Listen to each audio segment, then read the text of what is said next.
everyone. Welcome to Calumet Perspectives, a student-produced program with interviews with scholars and authors on a wide variety of subjects of contemporary importance. It's brought to you by Purdue University Calumet's Department of Communication and Creative Arts. I'm Lee Artz, a professor of media studies, one of the several hosts for Calumet Perspectives. I want to take a moment to give some background and be transparent in this interview.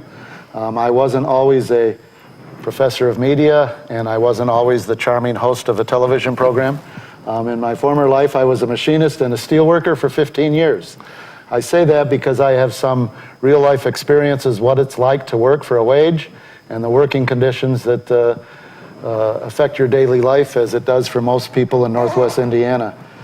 So I have a great appreciation of the value of collective bargaining and social responsibility. In fact, the reason I'm sitting here is because of the union. The union I work for got secured a severance package that included educational benefits for everyone that worked there. I got my master's and my PhD in communication, and I've been studying labor and democracy ever since, including doing field work in Latin America, which gets us to the topic of today. I know most Americans are concerned with the problems of everyday life, their family, their jobs, their homes, leisure time and entertainment. I also know there's many competing attitudes towards the state and national government, different attitudes towards health care, the environment, unemployment insurance, depending on your experience, your interest. But most of us share a fairly benign expectation that the United States and the US government will support and work for democracy and freedom outside the country, doing what's best for us and other humans deserving of similar rights. So it was somewhat disconcerting to me to discover that the ways things seem aren't always so. And I think it's difficult for most Americans to consider the history and actions of successive administrations, one after the other, that carried out policies and practices that most of us would not approve. In fact, given the current events in Venezuela, which we will talk about very shortly, I am reminded of past US interventions in defense of military regimes in Latin America in the 20th century. Actions that aren't widely discussed, actions that aren't brought up, actions that are too unsettling and may contradict our own self-image, but nonetheless actions that are widely accepted as true. For instance, US intervention in Guatemala and the overthrow of the democratically elected government there that brought in decades of repression, or the support for Pinochet and the overthrow of democracy in Chile and 3 decades without freedom. Or we could add actions across the continent from the Dominican Republic to Uruguay to Nicaragua and recently in Honduras. There is a Washington Post graphic, I believe our producers are going to put that up on the screen for you to look at, that indicates the extent of US activity. It was just published last week, probably given the recent events in Venezuela. If we're looking at the graphic, you can see that the light areas are the few places that the United States has not had direct attention. Sometimes it's been direct intervention, sometimes it's been with advice and aid to military regimes, and sometimes it's been with civic organizations and labor groups, which is the troubling topic that brings us to today. Labor organizations are established for labor rights, working conditions, expansion of democracy, but labor working on behalf of military regimes against democracy, it seems almost unbelievable. But we must believe it if we go by the book of our guest. The book is AFL's Secret War Against Developing Country Workers, Solidarity or Sabotage. And our guest is Professor Kim Scipes. He's a former member of the Graphic Communications International Union, and he's currently a member of the National Writers Union of the UAW. He teaches sociology at Purdue, North Central in Westville. His book has been well received and well reviewed. And Kim, I guess the question that I have for you, and the title probably sets up the question for all of us, it may be answered in the book. Are you seriously claiming that the Afl-Cio was sabotaging efforts at democracy and labor rights in Latin America? Just seems remarkable. It's remarkable, but unfortunately it's true. Labor has had a foreign policy that goes back to the early 1900s. They have intervened in countries such as Mexico. They've intervened, as you were talking, in Guatemala in '54, Brazil '64, Chile in 1973. actions have taken place all over Latin America. They've operated in Africa. They've operated in Asia as well, supporting. I'm sorry, when you say they, who exactly are we talking about? Thank you. We're talking about the very top levels of the Afl-Cio. Well, before it was the AFL, now it's the Afl-Cio. These are people at the very top level, including the president of the Afl-Cio and his top foreign policy people. They have had a foreign policy, like I say, going back to the 19-teens, but this has been done behind the backs and without the consent of their members, even though they're operating in labor's name. So they're doing these things, supporting dictators, undermining democratically elected governments, et cetera, and this I have documented in my book, which begins before the Cold War and continues after. Okay, if we were just to talk about Latin America for a minute, because before we're done, I want to talk a little bit about Venezuela. Sure. One of the organizations you mentioned in the book is called the American Institute for Free Labor Development. I understand that that's a project of the Afl-Cio, but its funding comes from elsewhere. Exactly how did that come into existence, and what is its task, I guess? Okay, well, the AFL, so this is before the merger in 1955. The AFL itself had long been operating in Latin America, particularly that it really heated up after World War II. And they were operating in that area, and they maintained that area. But after change in international organizations, where the International Confederation of Free Trade Unions was created, the AFL gave their regional organization to the ICFTU. But particularly after the successful revolution in Cuba led by Fidel Castro that took power in 1959, the Afl-Cio decided it had to have a more nimble operation that it could control. It set up AFIL, the American Institute for Free Labor Development. Basically, they worked with the U.S. government. They were composed of leaders not only of labor, but government officials, and some of the largest corporate interests in Latin America, such as the W.R. Grace Corporation, also the Rockefellers were involved. A number of leading American corporate leaders that had major investments in Latin America were part of this. So they operated to basically keep indigenous labor, so labor in Latin America, from ever opposing U.S. corporate investment, U.S. foreign policy, or anything such as that. And this was an institute that was run by the Afl-Cio? Yes, it was. But it was funded from the State Department, or it was funded from Congress? Mostly, it was funded through Congress for the State Department. They got their money, they fed it down, but they were also operating. This was in line. See, I think it might help if I step back for a second. Sure. We've been taught that the U.S. is you should consider the United States just on the geographic basis of the boundaries of the country. In reality, as I argue, the U.S. has tried to dominate the world particularly since World War II. And so I think the way we have to look at it is see the U.S. as an empire. And so their goal has been not only to make areas safe for corporate investment, but also to undermine any efforts that would try to challenge that. Any efforts where people said, we don't want to run our lives according to your rules, we want to run our own countries. So how does the Afl-Cio, if that's true, what exactly would the Afl-Cio or AFIL, the Free Labor Development, do, say, in a country like Brazil? What activities would they carry out? Well, their major way of doing this is providing education to basically, let's put it this way. The American version of unionism has overwhelmingly been what we call business unionism. And this is where a union only tries to get higher wages, better working conditions, better benefits for its members, regardless of the impact on the society, on other workers, or the society as a whole.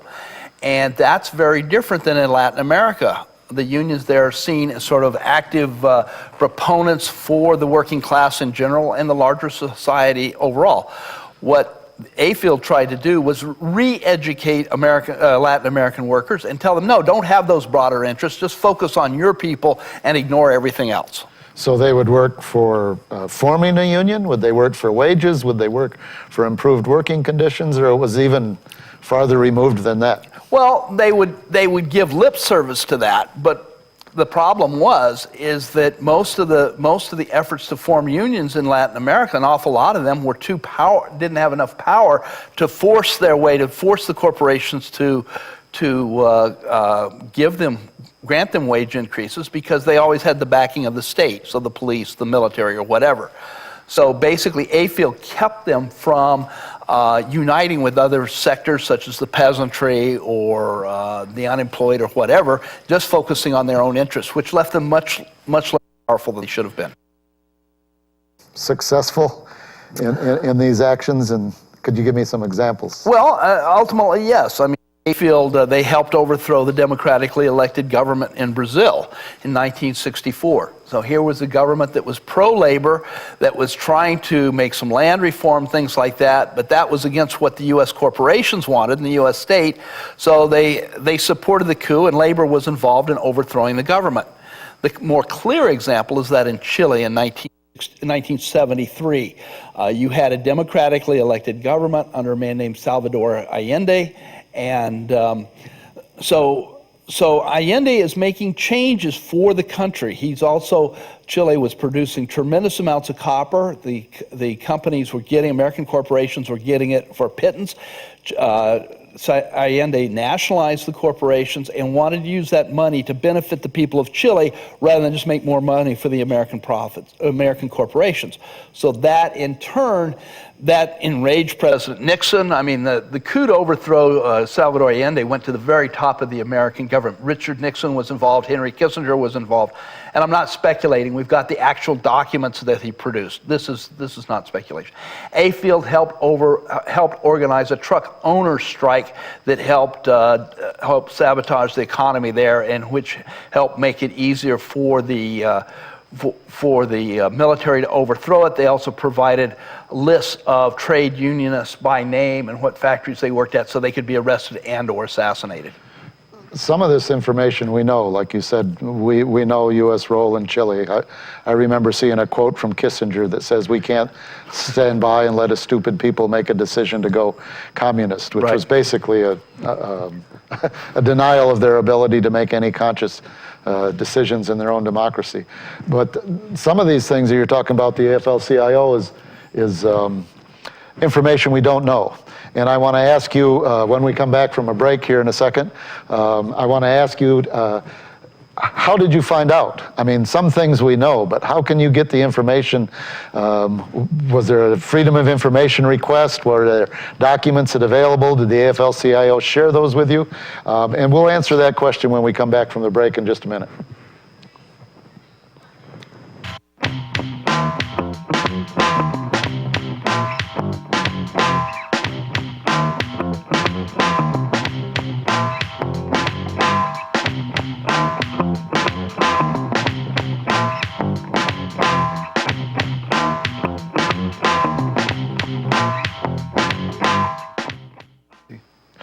Welcome back to Calumet Perspectives, a student-produced program here at Purdue Calumet. My name is Lee Artz. I'm your host for this program, and my guest today is Kim Scipes, author of Afl-Cio's Secret War Against Developing Country Workers.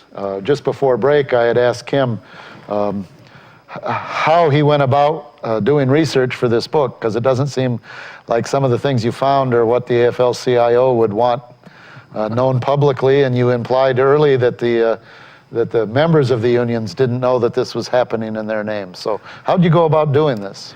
Well, the thing was, where I first learned about this was back in 1983 when I was in England, and I just, by sheer circumstance, met a man named Don Thompson who had done a book on the British Trade Union Congress, so their equivalent of the Afl-Cio, and his work was on their work in the Third World and how they had been practicing what we now call labor imperialism. And he told me the AFL was involved. I was flabbergasted, as you imagine, and started doing research on this. So a bunch of the research is just going through the secondary literature. So literature that was written about something else, but might have a little bit about labor, and putting that together. Then others I looked at, for example, on Chile, I built off the work of my friend Fred Hirsch, who had exposed that, the A-field involvement back in 1974, just the year following the coup. Other places, like in the Philippines, I did field research there while I was working on another book on the radical wing of the labor movement in the Philippines. Most people don't have any idea that there's a labor movement in the Philippines, and yet I was writing on the radical end of it. But I found out that the Afl-Cio's operation out there had been involved with death squads. And I'm not exaggerating. So I'm trying to put all this together. So in the book, there's actually been research for the last 50 years telling about this, but it had not been put together. What had been done had argued that it was being caused by outside forces, so like the US government as a whole, the White House, or of course the CIA. Now, one of the things that I did, and what's unique in my work, is I went back and looked at the record, and I went back and looked in the archives to understand where this came from. And it came from in the early 1900s under Samuel Gompers. And so what I showed is that this labor policy does not come from outside, it's a product of inside the labor movement. But inside only to the extent that it's the leadership. The rank and file don't know. In fact, most of the leaders of the Afl-Cio unions don't know this. So I've been trying to put this together. So in my book, what I do is I give a historical overview. I talk about how it was created. I talk about how it carried out over the Cold War, and then I go on and talk about Venezuela, which we'll come back to in a minute. But I also talked about how the US government had tried to incorporate this. So they used A-field in their Alliance for Progress in Latin America. They used it, labor is involved, the labor leadership is involved in working with the National Endowment for Democracy. They also worked even with the Bush administration. So all things that you would never expect from labor, they've been doing it. They've been doing it behind members' backs, but in our name. And so what I tried to do is pull this together, make sense of all the different parts, and say this is what we have. So it's sort of like an umbrella of the research. I understand this. It's a nice piece of historical research, and it brings to light many things. And even though people may not agree with the activity, on one level you can understand, because you said it's a Cold War, people are afraid of communism, they're afraid of losing their freedoms.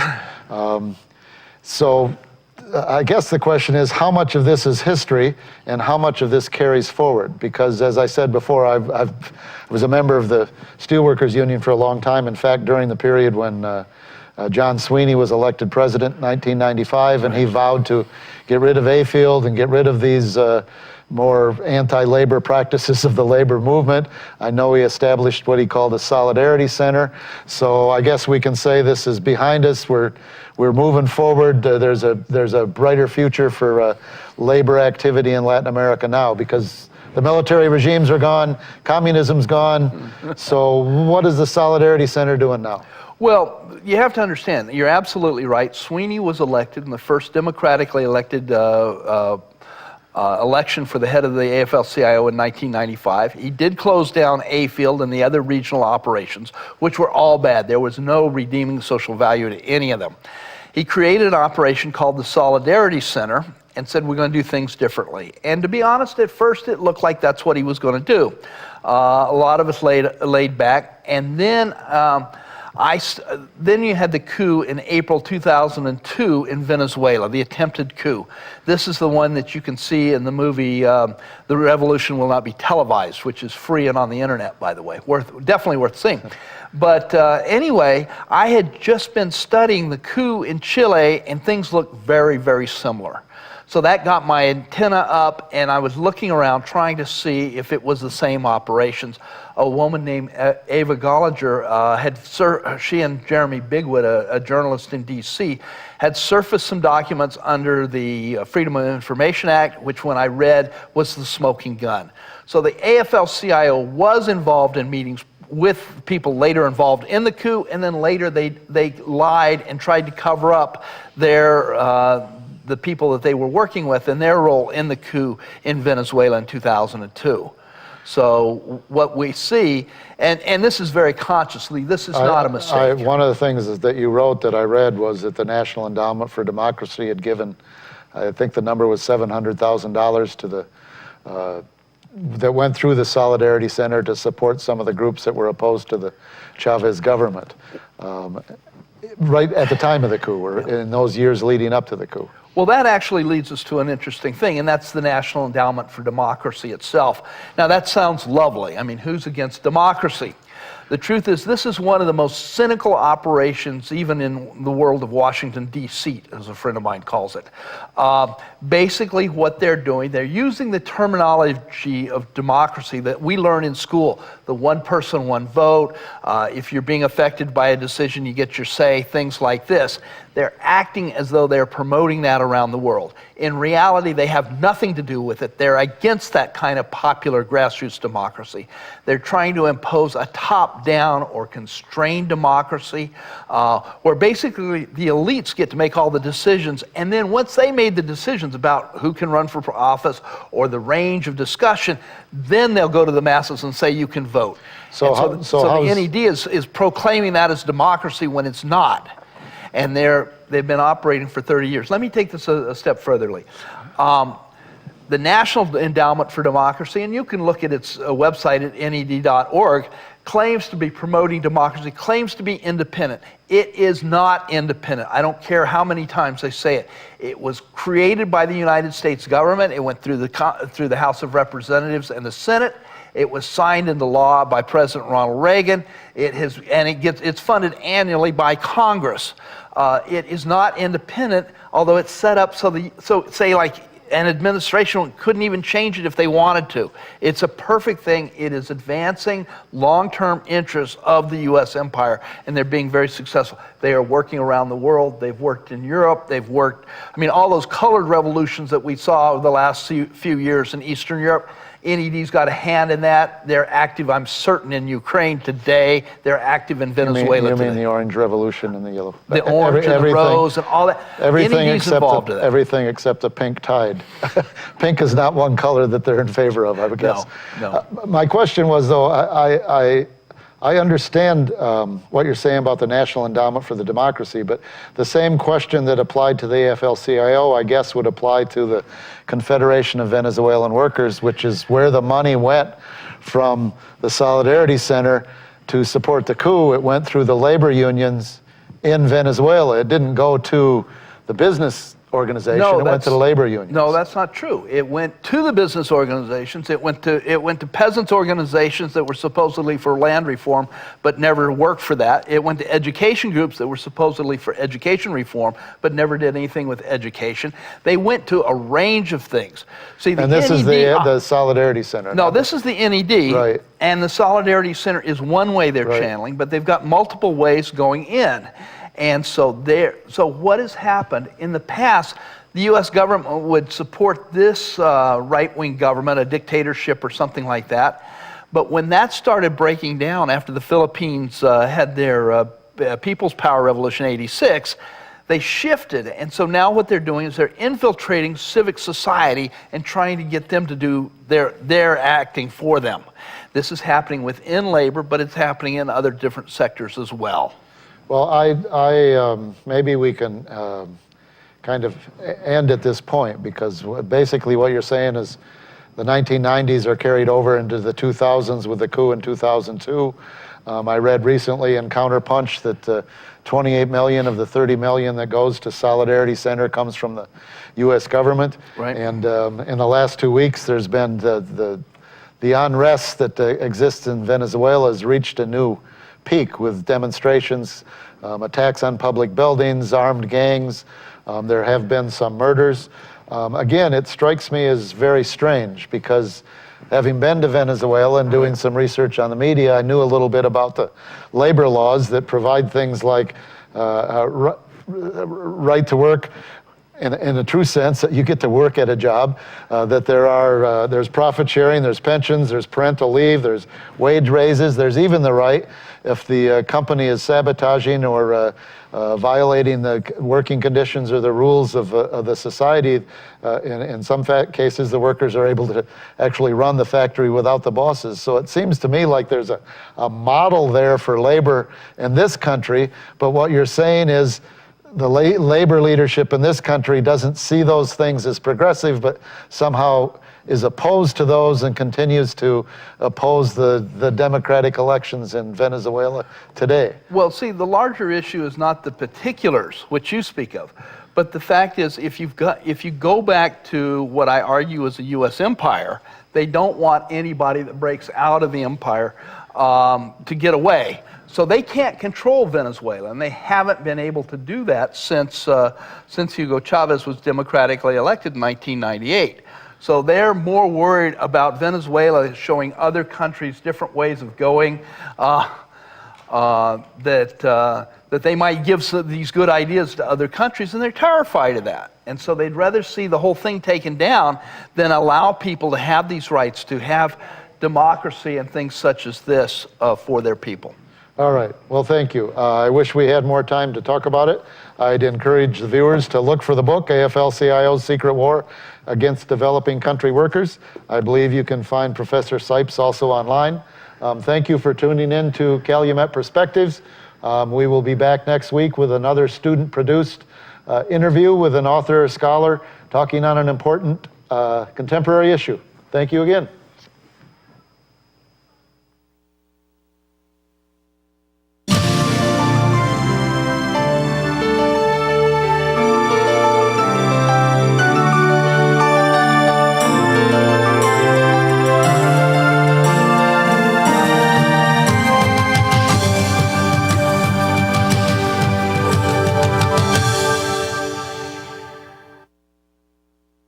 When it comes to college, you get the best of both worlds at Purdue, Calumet, and Hammond. You'll pursue a Purdue degree, and you'll do it gaining experience for a lifetime. Purdue Calumet is one of the nation's few schools to require real-world experience in all bachelor's degree programs. So you'll graduate with a Purdue degree, plus rich experience to list on your resume. And you can live on campus in apartment comfort. Phone 1-800-HI-PURDUE, 1-800-HI-PURDUE.